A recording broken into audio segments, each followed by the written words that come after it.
बस रे आसुथिबा महिलांक संदेहजनक मृत्यु। कलाहांडी जिला मुखीगुड़ारू संबलपुर को चलुथिबा सरकारी बस रे जड़े महिलांक मृत्यु होईछि। तांकर नाम हेमंगिनी राउत, बयस 65 वर्ष बोली जଣାपड़िछि। तांकर संबलपुर जयपाटना को टिकेट रहितबा बेले मोटर पर्यंत भल थिले बोली बस टिकेट कंडक्टर कहिसंती।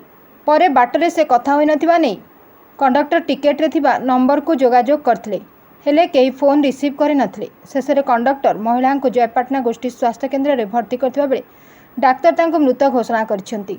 खबर पाई पुलिस स्वास्थ्य केन्द्र में पहुंची एक अपमृत्यु मामला रुजु करी शव जबत करिछि। प्राथमिक सूचना अनुसार उक्त महिला विभिन्न समय बुला डाक्तरखाना को चिकित्सा पाई जाउथिले।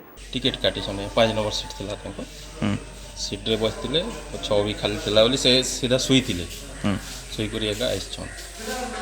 तो बर्तन केते बेले आपण जानले जे बर्तन जे गोटे छके से कथा हेतिले मोर से कथा हेतिले गोटे छके एक जीव के कहली बोले हां एक नि जानो बोली कहथिले एति कथा। तो तांको लोग बाकी मुई दुईटा नंबर रे कॉल करथिले आगे जे नंबर रे टिकेट कटा हिची से रिसीव करबार के कहिथिले बोले हां आमे रिसीव करू बेले जेते बेले नै सुनबार बेले से माने रिसीव नै कले मोर कॉल के।